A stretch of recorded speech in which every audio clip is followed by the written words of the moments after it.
Yo, does anyone remember robots? Like, I mean, actually, does anyone remember the movie Robots?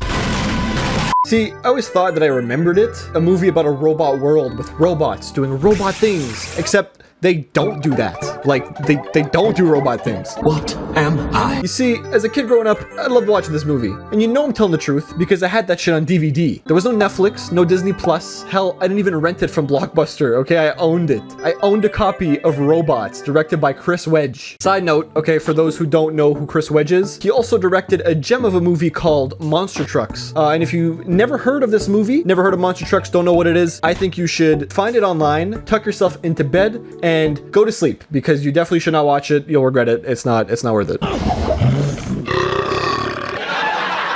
Don't get me wrong though, okay? I'm not trying to make it sound like Robots is perfect or anything, okay? It's got its fair share of narrative problems. Narrative problems such as, why Dad Robot need new part for work? Why work no supply part? Or, why Robot no use train or car? Why Robot use metal ball? Or, my personal favorite, why in the fuck are these robots so goddamn inefficient? Next time, let's put a cab. Like, aren't they literally built for this? It's not like they evolved from their mammal ancestors over the span of hundreds of thousands of years. These robot people get delivered in a box and are put together piece by piece. Like, why the fuck are they so inefficient? All these questions and many more. We're in for a fun time. This is the story of Robots.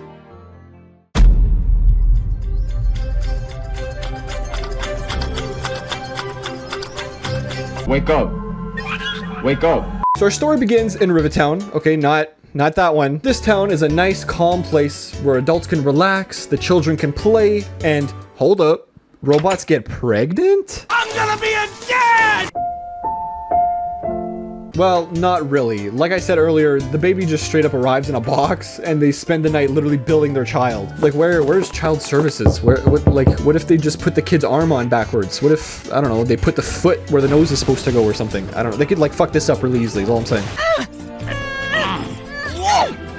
Anyway, one montage and a couple adult jokes later, we got a nicely grown robot named Rodney Copperbottom. Or nicely built, I guess. I don't know. Did they like get new parts or something over time? Like metal doesn't grow. How the fuck? It doesn't really make sense. It's fine. So the Copperbottom family is just chilling, hanging out. They're good people, right? They do normal things. The dad works a normal job. The mom probably works a normal job. I don't think they tell you what she does actually. But what's important to note is that Rodney has got big dreams for a little kid. You can't talk about big dreams without talking about the character named Bigweld.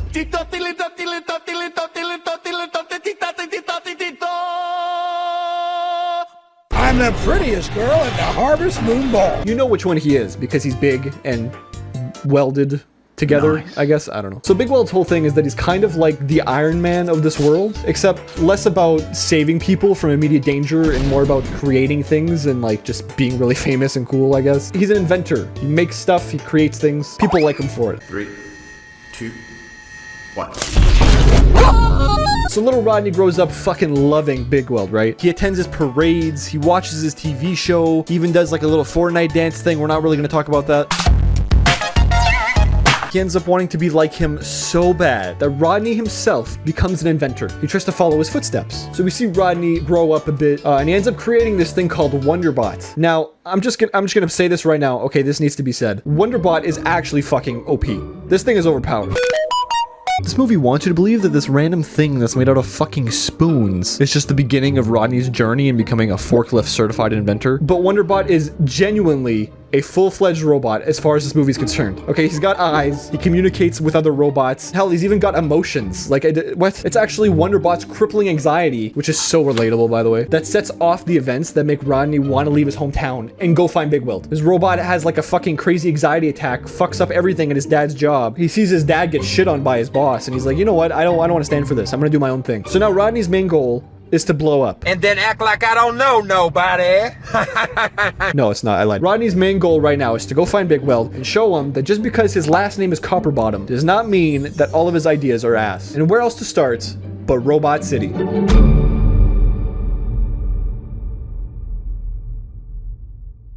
What?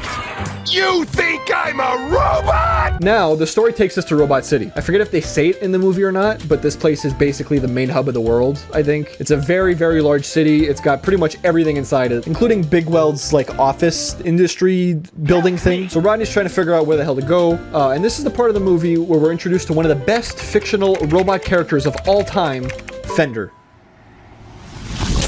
What? Perfect. That'll be $50. If you recognize the voice, it's because he's actually voice acted by Robin Williams, who is honestly, he's perfect for this role. This is, I don't know, it's great casting. It was actually good. Fender is where most of the actual comedy comes from, and even if like it doesn't come from him per se, he's usually involved somehow in the gag, so. Give me big anime eyes. +1 for Fender. So we get a little run-in with this character that we'll meet again later. Rodney, he's just walking around the station. He's trying to find out where to go, trying to find directions. And then we get this scene that can only be described as the single biggest flex in cinema history. Wanna buy a watch? Don't buy us. We're fakes. Did you catch that? What? You didn't, you say. Let me play it again. Don't buy us. We're fakes. You see that little watch in the middle there? That watch is actually voiced by none other than Miss Paula Abdul. She like makes music, I guess, and she's the judge of American Idol, which in and of itself isn't that mind-blowing or like particularly noteworthy, but it becomes a lot funnier when you realize that this is her only role in the entire movie, and she only ever appears in it this one time. Like, I've made sure to actually look, and she's in the movie for exactly 156 frames, or roughly like 2.36 seconds. I'm not kidding. And the best part is if you try to buy this movie online, she's the first person credited. Like, before the main character's voice actor, before any of the producers, before the director. This is just a Paula Abdul movie now. Like, what? Actually, come to think of it, since I like robots so much, there's only one thing left for me to do.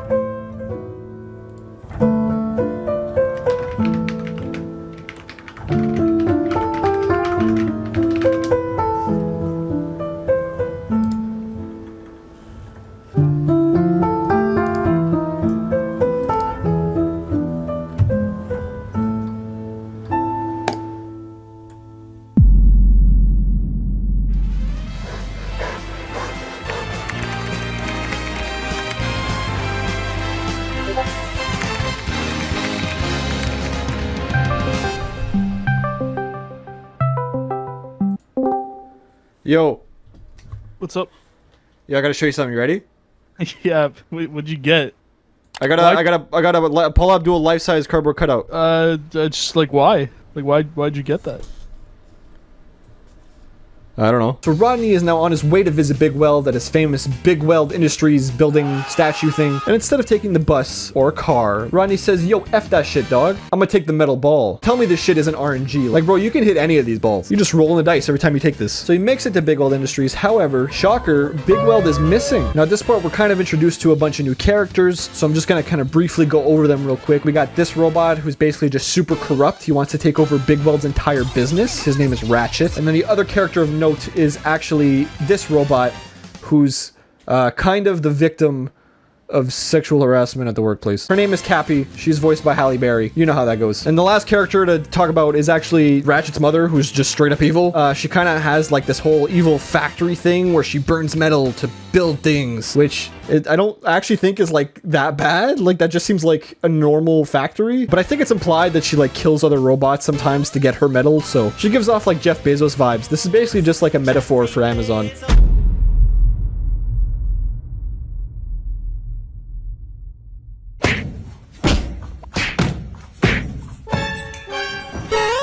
So once we meet all of those characters, we get to this section of the movie that's actually my personal favorite, even though it quite literally starts off on the wrong foot. I'm leaving! Hey, you got my foot! So in this part, we're actually introduced to like 4 or 5 more characters, some of which you might actually recognize. Instead of like going through all of them because they're not actually like all that important, let's just roll the credits real quick.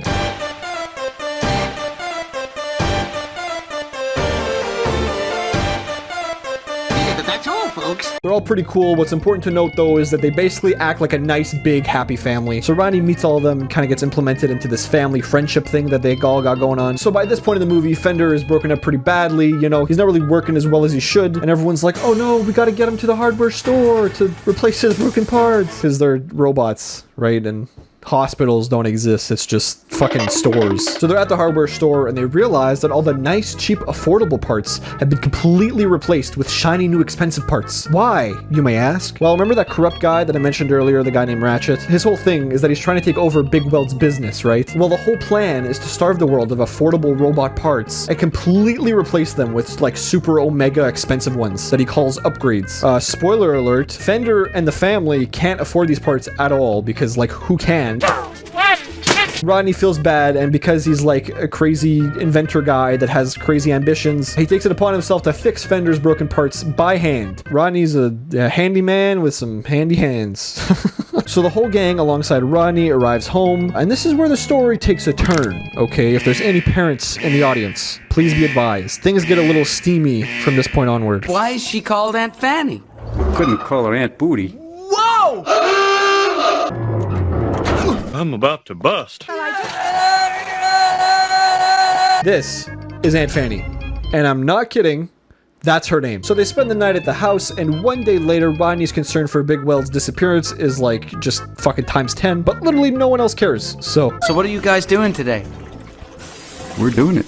What about you? no one else cares until word gets around about all the affordable parts no longer being available at the hardware store. So Rodney decides to take his handy hands, like I said earlier, and fix everyone. He's just doing it, I guess. I don't know. And he just does. Like, he succeeds. Also, I haven't mentioned this yet, but most of the robots are meant to resemble humans in some way. Like, they have faces and limbs and stuff like that. But, like, sometimes they don't at all. Like, they're just random things that talk for some reason. Like, oh, here's a fire hydrant that talks. Here's a watch that talks. Oh, and here's a toilet. Can't forget the toilet. What a shitty robot. After fixing everyone, Rodney convinces them that if they find Bigweld, the whole no parts situation will improve. And that means there's only one thing that the robots can do.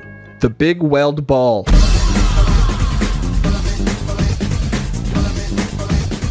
Y'all want anything from the gas station? So our two main lads, Fender and what's his name again? The two main lads, Fender and Rodney, decide to wear disguises to sneak their way into the party. They put on this whole act. Honestly, it's just great. I will hit you on his behalf. Once they're in the party, in true searching for clues fashion, they decide to split up to see if they can find a lead. They're trying to find out where Bigweld is because obviously he's at the party. He's not a loser, dude, okay? Man, isn't this movie just the greatest? There's so many funny moments, so many good moments, so many entertaining moments. It's just so good. Like, there's almost nothing, and Ratchet is sexually harassing a coworker again. See my more casual, fun-loving side. So Fender and Rodney split up, and Wonderbot was also in there, by the way. I forgot to mention that. Wonderbot's out getting completely just fucking wasted for some reason, and Rodney is the only one who's actually trying to find Bigweld. But turns out that Bigweld actually isn't even at his own ball. Maybe he isn't at the ball because he is the ball. During all this, Ratchet finds out that Rodney has been fixing all the robots, which he doesn't like because if Rodney's fixing them all, then no one's gonna buy the expensive parts that he's selling. So he decides that he's straight up just gonna fucking kill him. Until, get this, Cappy steps in to help Rodney escape. Her motive, honestly, for doing this isn't like super clear at this point, but it probably has something to do with Ratchet just being like a fucking weirdo. So everyone made it out. It's really cool. It's a happy moment. Makes it a real shame that in only 2 scenes later, Fender just fucking dies. I'm a winner!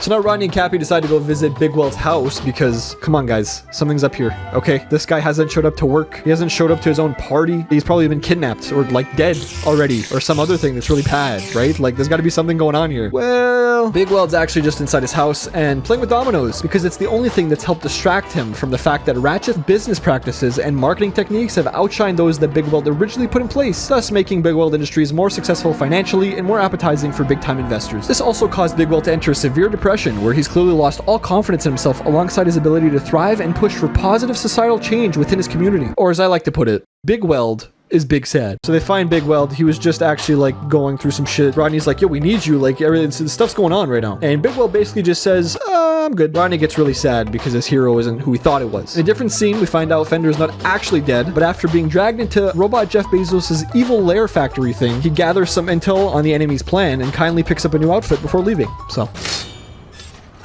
we're back with Rodney now, who's talking to his dad on the phone. We find out Rodney's dad isn't doing so hot. It's very, very sad. His washing machine part thing isn't working too good, even though I'm pretty sure that's just like an accessory for work. Rodney's in the middle of telling his dad that Bigweld's like kind of not what he thought he was and stuff like that. But wait, here comes the man himself. He's had a change of heart and wants to help change the world again. He's back and he makes a plan with the squad to approach Ratchet head on.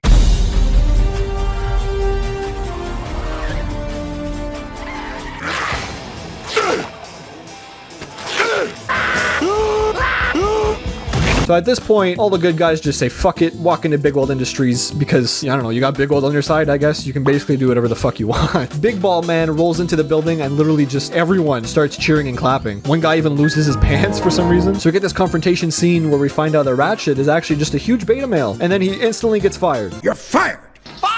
So I guess that means Bigweld is like still in charge of everything and just let everything happen or something? I don't know, honestly. Listen, Bigweld seems like a nice guy, okay, but he's just like a really shitty business owner.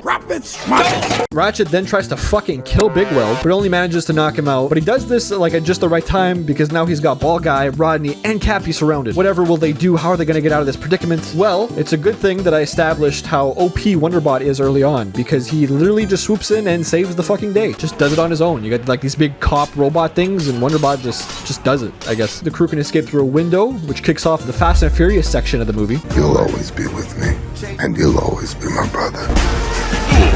Somehow literally everyone gets involved and then everyone ends up at the evil factory thing, but it's okay because they landed just outside the entrance, right? No one's actually inside the factory, so it's not like anyone's in any real danger.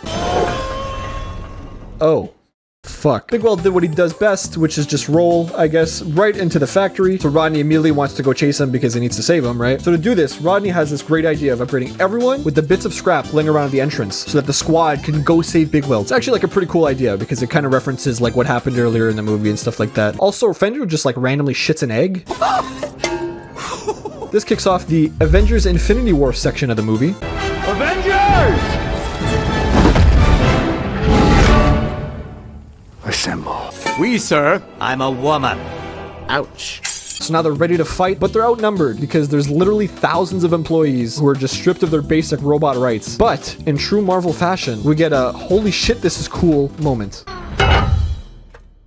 Did I miss the butt whooping? Everyone Rodney has ever fixed is here to fight alongside him. It's pretty cool. It's actually pretty cool. We get this guy with the tires. We get this guy who does like some wrestling moves. That's pretty cool. We even get a classic woman empowerment scene where the ladies just group up and are being a bunch of badasses and taking everything out. Like, I'm convinced that the writers for Infinity War watched this movie and were just like, yeah, let's do that. I'm down. And then we also get what is perhaps the most memorable moment of the entire movie. God, this movie's great. This movie's so goddamn good. A couple more action shots and the entire fight ends with, you guessed it, Wonderbot himself. Because of course it does. Why wouldn't it? He's actually just overpowered. Wonderbot single-handedly fights off the Thanos of this universe in a 1v1 and baits her into the furnace smelter thing where, and I'm not kidding this time, she actually fucking dies. And then Ratchet also gets cucked by losing all of his nice parts. But that's good, because that means the world has been saved. Robot Thanos is no more. Rodney and the gang are all hype as hell, which means there's only one thing left to do.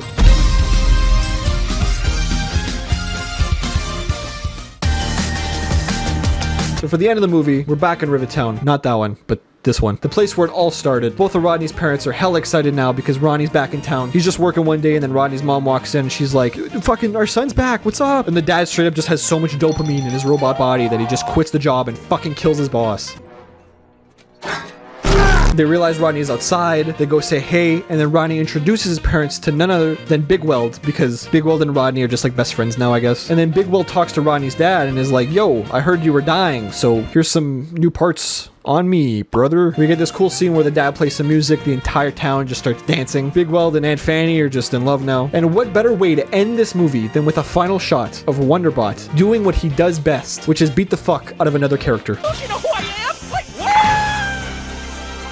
And that's robots. That's the end of the movie. That's what happens. All in all, honestly, robots, pretty good. Yeah, it's got its fair share of issues, you know, but what movie doesn't have issues? No movie's perfect. And I know what some of you might say, okay, that like Shawshank Redemption is perfect, or The Dark Knight is perfect, you know, but I'd like to remind everyone that robots actually has something that those movies will never ever have. And that's the lead actress in Robots, Paula Abdul.